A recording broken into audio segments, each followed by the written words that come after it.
Hello friends, today we are going to discuss about minimum support price. Minimum support price होता क्या है, इसके मकसद क्या है, इससे क्या फायदा होता है, ये कब कब लागू किया जाता है, ये कौन लागू करता है, इसको कौन मंजूरी देता है और इससे कितना बेनिफिट होता है, हम इन विषयों पर जानकारी लेंगे आज। ठीक है, तो हमारा एक बहुत अच्छा डिस्कशन होगा, एक बहुत अच्छा सेशन होगा इस पर। एमएसपी मिनिमम सपोर्ट प्राइस, ये मिनिमम सपोर्ट प्राइस है जिसकी हालांकि इंडिया में शुरुआत 1966-67 में होती है बीट की फसल के साथ, गेहूं की फसल के साथ। लेकिन इससे पहले क्या प्रावधान थे, हम इनके बारे में भी जानेंगे। ठीक है, 1964 एल के झा कमेटी बनती है,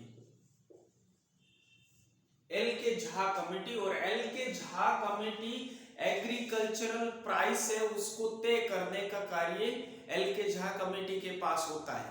और उसके बाद एग्रीकल्चर प्राइस कमीशन बनता है 1965 में, जिसका नाम बदल जाता है 1985 में, इसका नाम सीएसीपी हो जाता है।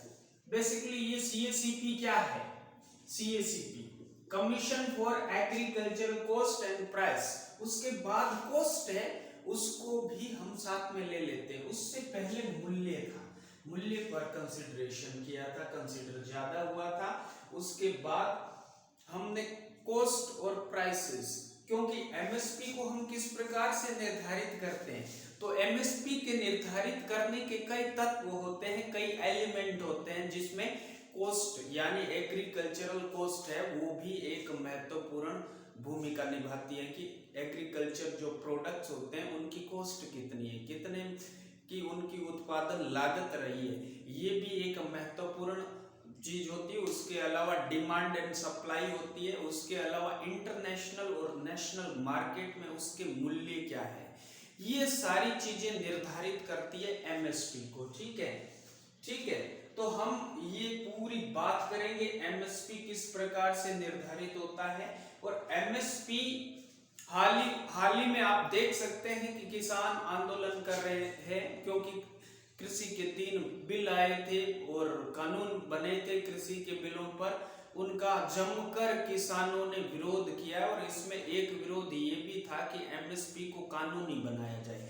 शुरू से ही, जब से एमएसपी शुरू हुआ है, वो एक गारंटी पर आधारित है कि इस पर किसी भी प्रकार का कोई कानून नहीं है। ठीक है, तो किसानों का मानना है कि कम से कम उनसे एमएसपी ना छीने। ठीक है, तो सरकार का भी एक साइड से दावा ये है कि उनकी एमएसपी है वो वैसे की वैसे रहेगी जैसे पहले थी, लेकिन किसान अपने हित के लिए यही कह रहे हैं कि इसको कानूनी बना दिया जाए। और एमएसपी क्यों लागू की जाती है, इसका कारण क्या है, क्योंकि आपको पता है शुरू से ही किसानों के साथ, किसान या खेती के साथ ये हुआ है कि वहां पे किसी भी प्रकार का इन्वेस्टमेंट नहीं हुआ है, और वहां पे प्राइवेट मतलब किसान खुद ही इन्वेस्टमेंट करते हैं, ना तो प्राइवेट इन्वेस्टमेंट हुआ है ना ही पब्लिक इन्वेस्टमेंट होता है। किसान अपना खुद का इन्वेस्टमेंट करते हैं और खुद ही खेती करते हैं। तो किसानों की शुरू से ही ये समस्या रही है कि अगर उन्होंने प्रोडक्शन को बढ़ा लिया, जिसकी वजह से मार्केट में सप्लाई ज्यादा हो जाएगी और डिमांड उनकी कम हो जाएगी, ऐसे में प्राइस के दाम है वो घटने लग जाएंगे। तो इस बात को ध्यान में रखते हुए प्रधानमंत्री लाल बहादुर शास्त्री जी ने ये एमएसपी है इसकी शुरुआत की थी। ठीक है, एमएसपी की शुरुआत की थी, जय जवान जय किसान का नारा भी दिया था। ठीक है, किसानों के हितैषी प्रधानमंत्री थे। I thank to Lal Bahadur Shastri ji, and उनकी वजह से आज किसान है वो कम से कम अपनी फसल को एक अच्छे प्राइस में बेच आते हैं। ठीक है, देखिए ये तो समस्या थी, तो इस बात को ध्यान में रखते हुए उनके हितों की रक्षा के लिए, टू प्रोटेक्ट द फार्मर, एक मिनिमम सपोर्ट प्राइस होना चाहिए उनको प्रोटेक्ट करने के लिए। इस बात को ध्यान में रखते हुए इसको शुरू किया था। शुरू से ही एल के झा कमेटी है वो प्राइसेस, एग्रीकल्चर कमोडिटीज के प्राइसेस है उनका निर्धारण किया करती थी। उसके बाद एपीसी बना और उसके बाद एपीसी का नाम बदल दिया गया, सीएसीपी कर दिया। तो अभी आपसे पूछा जाए कि मिनिमम सपोर्ट प्राइस है उसको कौन लागू करता है, लागू करने का कार्य है सीएसीपी के पास, लेकिन उसको मंजूरी कौन देता है, मंजूर कौन करता है? तो मंजूर करने के लिए एक कमेटी होती है, cabinet committee for economic affairs, यानी आर्थिक मामलों की मंत्रिमंडलीय समिति जो इसकी मंजूरी देती है। ये सिफारिश करती है कि इन फसलों का इतना इतना भाव होना चाहिए वगैरह जो भी है, उसके बाद वो मंजूरी देती है। मंजूरी देने के बाद सीएसीपी आपकी एमएसपी लागू कर देती है। एमएसपी वर्तमान में 23 फसलों पर लागू होती है। एमएसपी 23 फसलों 23 क्रॉप्स पर इसको लागू किया जाता है। तो देखिए एमएसपी को साल में 2 बार, 2 टाइम्स इन ए ईयर, 2 साल में 2 बार इसको लागू किया जाता है। किस पर? खरीफ एंड रबी बोथ।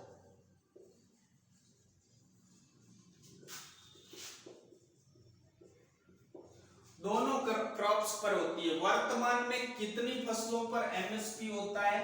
23 क्रॉप्स पर, ये इन पर एमएसपी होता है, ठीक है, जिसमें से खरीफ की है 14 क्रॉप्स एंड 6 रबी की हमारी होनी चाहिए 23। इसके अलावा जो 2 फसलें हैं वो कॉमर्शियल है, कॉमर्शियल क्रॉप्स, जैसे आपका ये जूट है, रॉ जूट है, उसके बाद आता है कोपरा यानी नारियल वगैरह, इनका भी ये तय होता है। और एक फसल अब भी बच जाती है उस पर एफआरपी होता है, ठीक है, फेयर एंड रेम्यूनरेटिव प्राइस, जो भी सीएसीपी के द्वारा लागू होता है वो गन्ने पे होता है, शुगर केन पर, राइट, गन्ने पर इसको निर्धारित किया जाता है। गन्ने को किस पर बेचा जाता है? एमएसपी पर नहीं बेचा जाता है, एफआरपी पर बेचा जाता है। इस प्रकार से 23 फसलों का मिनिमम सपोर्ट प्राइस है वो तय होता है। साल में 2 बार तय किया जाता है, फसल के बोने से पहले, बिफोर कल्टीवेटिंग दैट क्रॉप। खरीफ को बोने से पहले खरीफ का हो जाता है, रबी को बोने से पहले रबी का ये एमएसपी है वो निर्धारित कर दिया जाता है, राइट। तो इस प्रकार से ये निर्धारित करता है, इसका सैंक्शन है, it is sanctioned by the cabinet committee for economic affairs, मतलब आर्थिक मामलों की मंत्रिमंडलीय समिति है जो इसकी मंजूरी देता है। उसके बाद सीएसीपी है वो इसको लागू कर देता है। भारत में एमएसपी की शुरुआत गेहूं की फसल के साथ हुई थी। It was started with wheat crop, okay, गेहूं की फसल के साथ इसकी शुरुआत होती है। आगे देखिए, अब इसके मायने क्या है? On what basis MSP is determined, किसके आधार पर एमएसपी का निर्धारण होता है? तो देखिए, तो उसके लिए हमें एग्रीकल्चरल कॉस्ट को पढ़ना पड़ेगा, ठीक है। डिटर्मिनेशन ऑफ एमएसपी,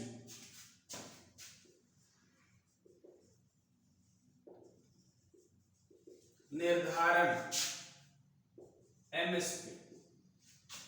एमएसपी का पहली बात तो निर्धारण के लिए कई तत्व होते हैं, देयर आर मेनी एलिमेंट्स, जिसमें से डिमांड एंड सप्लाई भी होता है।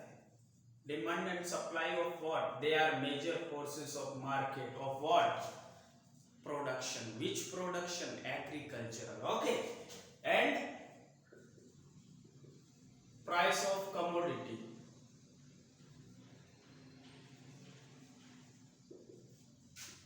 in internal and external market.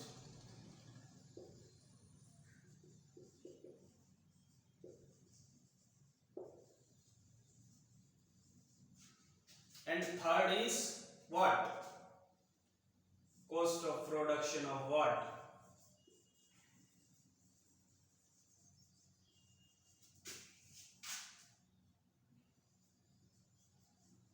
Agricultural products.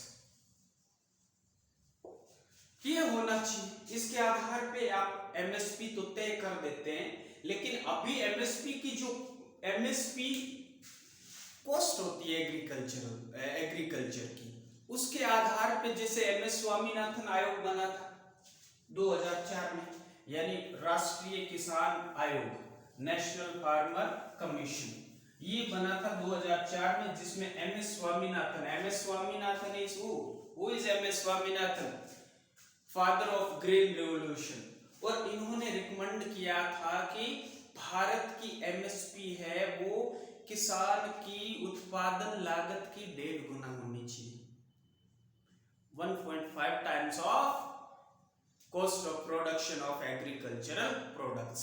Okay, उसकी एग्रीकल्चरल जो प्रोडक्शन होता है, जो प्रोडक्ट तैयार होते हैं उनका 1.5 गुना होना चाहिए उसकी कॉस्ट का, राइट। तो इस प्रकार से ये बताया था। तो हम देखते हैं एग्रीकल्चरल कॉस्ट कौन सी होती है, कॉस्ट ऑफ एग्रीकल्चर।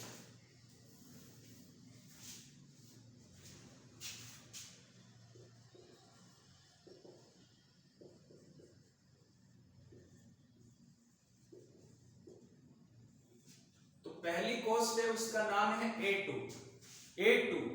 इसमें क्या होता है, डायरेक्ट एक्सपेंसेस होते हैं। डायरेक्ट एक्सपेंसेस ऑन व्हाट, जैसे सीड्स पर, फर्टिलाइजर्स पर,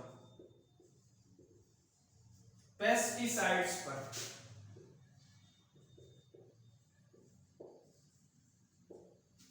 इरिगेशन पर, फ्यूल पर, एंड जो आपने जमीन को लीज पर लिया है तो उसका लीज भी देना पड़ता है। ये सारी चीजें ये डायरेक्ट एक्सपेंसेस में आते हैं और इसको A2 कहा जाता है, ठीक है। दूसरी कॉस्ट होती है A2 प्लस FL। A2 तो सेम ही है यही, और FL क्या है, FL और जोड़ देना है। FL मींस, देखो इसमें एक चीज और मैं बता देता हूं, लेबर कौन सी, जो आपने पैसे देकर लाए, और यहाँ पे FL यानी फैमिली लेबर है, जो विदाउट वेजेस होती है, मींस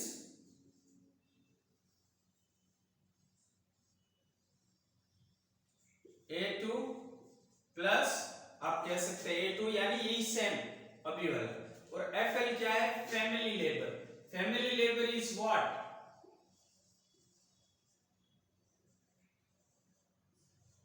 वर्किंग विदाउट वेजेस। तो इनका वेजेस है वो भी कैलकुलेट कर लिया जाता है, राइट। विदाउट वेजेस वर्क काम कर रही है तो एक प्रकार से इनका निर्धारण करके इसमें जोड़ दिया जाता है, तो आपको ये कॉस्ट मिल जाती है, राइट। Cost number 2। उसके बाद तीसरी कॉस्ट आती है, कॉस्ट नंबर 3 कम्स हियर।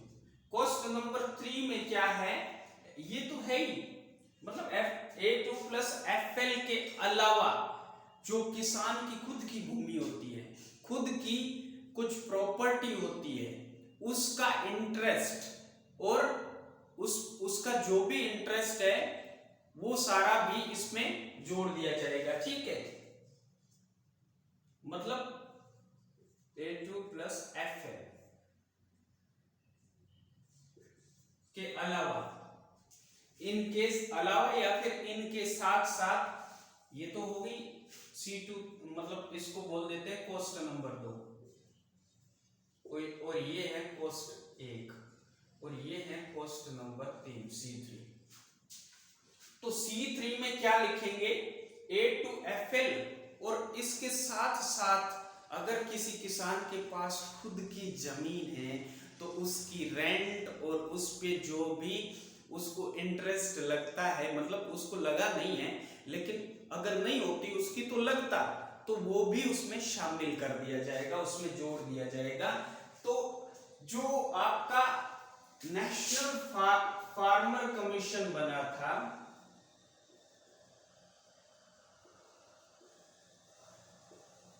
राष्ट्रीय किसान आयोग 2004, एम एस स्वामीनाथन ने इसमें रिकमेंड किया था कि इस कोस्ट, ये कोस्ट नंबर 3 है, इस कोस्ट पर एमएसपी 1.5 गुना होनी चाहिए, 1.5 time of C3, 1.5 times of C3 होना चाहिए। Who recommended this? M S Swaminathan. M S Swaminathan ने कहा कि इस कोस्ट का 1.5 गुना होना चाहिए, और दिल्ली राज्य ने इसको अपना भी लिया। दिल्ली ने इस, मतलब दिल्ली एक राज्य नहीं है, केंद्र शासित प्रदेश है, और दिल्ली ने इस C3 को अपनाया था। ठीक है, एम एस स्वामीनाथन की रिकमेंडेशंस को अपनाया था, लेकिन भारत सरकार ने इसको अपनाया है। 2018-19 के बजट में किसानों के लिए कम से कम कुछ तो अच्छा हुआ है। 2018-19 के बजट में A2+FL के आधार पर एमएसपी को निर्धारित किया गया। किसके आधार पे? MSP was determined on the basis of A2FL, means 1.5 times of A2FL, 1.5 times of A2+FL। इस पर आपकी एमएसपी 2018-19 के बजट से निर्धारित हुई थी, लेकिन अभी भी मांग किसकी है? इसकी है। मान लो आपका गेहूं है, सपोज करो गेहूं है जो 1000 रुपए क्विंटल आपके खेत में तैयार हो जाता है, सारी कॉस्ट वगैरह सब कुछ ऐड करने के बाद तैयार हो जाता है, उसको आप बेचोगे कितने में? 1.5 गुना, मतलब 1500 रुपए में आपकी एमएसपी होनी चाहिए। ये रिकमेंड किया था एम एस स्वामीनाथन ने। अब देखिए, हमने बात करी थी कि एमएसपी है वो 23 फसलों पर, 23 क्रॉप्स पर इसको निर्धारित किया जाता है। क्या सभी की सभी फसलें इस पर बिकती हैं? ना, बिल्कुल सभी की सभी फसलों को इससे बेनिफिट नहीं होता है। तो बेनिफिट किसको होता है?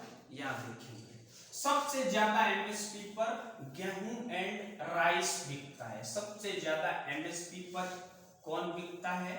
Wheat and rice are sold on MSP. क्यों भाई?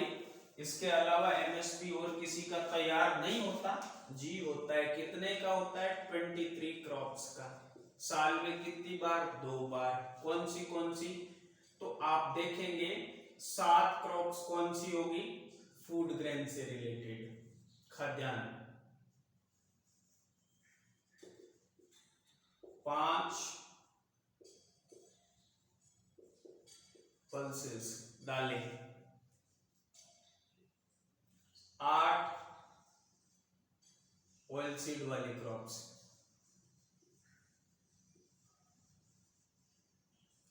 8 7 15 5 20 हो गई, और 2 वही सेम कॉमर्शियल क्रॉप्स।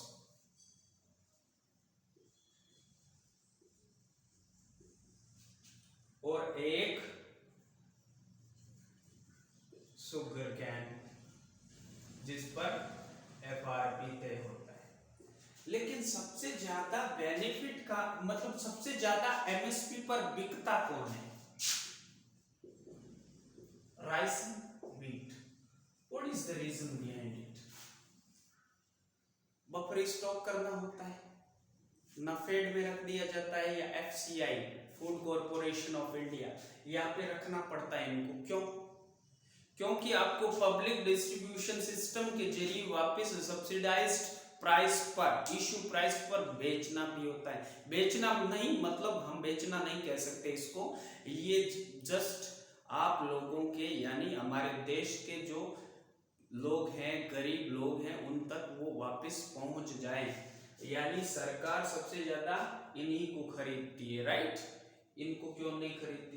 क्योंकि इनको जनरली आप सरकार को वापस कौन सा देना है? यही तो देना है, इसलिए वही खरीदेगी जहां पे सरकार को फायदा लगेगा, वहीं पे खरीदेगी। ये दूसरी फसलें हैं, इनको इतना नहीं खरीदती, ठीक है। लेकिन एमएसपी पर फायदा किसको होता है? Who gets benefited? कौन होता है इससे? तो इससे सबसे ज्यादा बेनिफिटेड भारत के बड़े किसान होते हैं। मात्र 6%, कुछ रिपोर्ट्स के मुताबिक 6% किसान ही एमएसपी का फायदा उठा पाते हैं, क्योंकि भारत में 86% फार्मर्स हैं, वो लगभग किस प्रकार के हैं? Marginal and small. किस प्रकार के हैं? Marginal and small. और सबसे ज्यादा सुसाइड करने वाले भी यही फार्मर्स होते हैं। और इन फार्मर्स में भी सबसे ज्यादा फिर सुसाइड करने वाले कौन होते हैं? जो कॉमर्शियल क्रॉप्स या फिर कैश क्रॉप्स को उगाते हैं। अगर कैश क्रॉप खराब हो गई तो फार्मर कहां जाएगा? ऊपर जाएगा। कैश क्रॉप्स यानी हमारे देश का ये एक प्रकार से रीति रिवाज रहा है। अगर कोई बिजनेसमैन यहाँ से पैसा या ऋण ले लेता है तो विदेश चला जाता है, और फार्मर जब भी पैसा लेता है तो ऊपर चला जाता है, ठीक है। तो उससे अगर कर्जा नहीं भरा जाए तो उसको ऊपर जाना पड़ता है, जबकि टाइकून वगैरह है वो लंदन में घूमते हैं, ठीक है। तो यहाँ पे ये इस प्रकार का है। तो ये 86 फार्मर्स हैं, वो किस प्रकार के हैं? Marginal and small. मार्जिनल मतलब जिनके पास लैंड होल्डिंग 0 से 1 हेक्टेयर के बीच होती है, और जिनके पास land holding 1 hectare to 2 hectares के बीच होता है, वो स्मॉल फार्मर्स हैं। और भारत में सबसे ज्यादा इसी प्रकार के हैं, ठीक है। और दूसरी बात, एमएसपी पर क्या होता था कि पैसे फसल बेचने के तुरंत बाद नहीं मिलते, राइट, टाइम लगता था। और इस टाइम की वजह से ये फार्मर्स हैं वो बेचते नहीं थे उस पे। क्यों? क्योंकि उन्होंने उधार लेकर उस अपनी भूमि को बोया है और वापस उनको चुकाना है। पैसे आते ही उनको क्या करना है? पैसा चुकाना है। जबकि अगर आप वहां पे बेचोगे एमएसपी पर तो आपके पैसे लेट हो जाएंगे, तब तक साहूकार आपकी जान वैसे ही ले लेगा। तो इसलिए ये क्या करते हैं? मार्केट में बेच के आते हैं, चाहे इनको सस्ते दाम ही क्यों न मिले।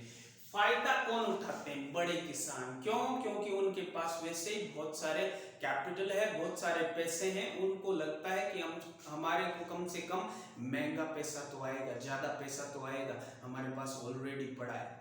तो इसलिए सबसे ज्यादा यही लोग इसका फायदा उठाते हैं।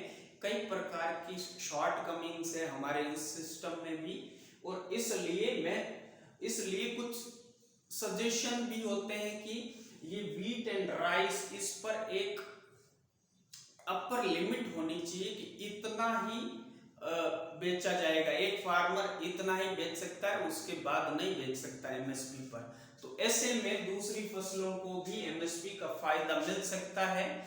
अदरवाइज एमएसपी का फायदा सभी किसानों के लिए और सभी फसलों के लिए उठाना नामुमकिन सा लगता है, ठीक है।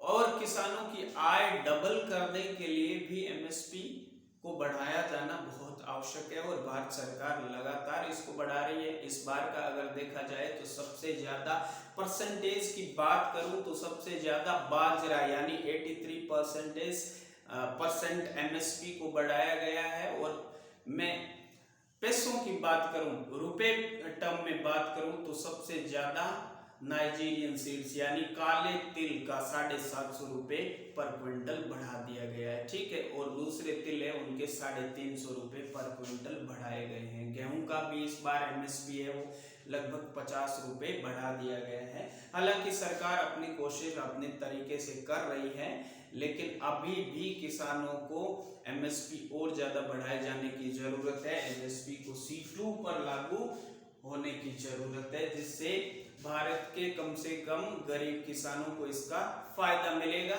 कैसा लगा मेरा सेशन कमेंट करके जरूर बताइएगा। आज के लिए बस इतना ही। Thank you for listening me attentively. Thank you.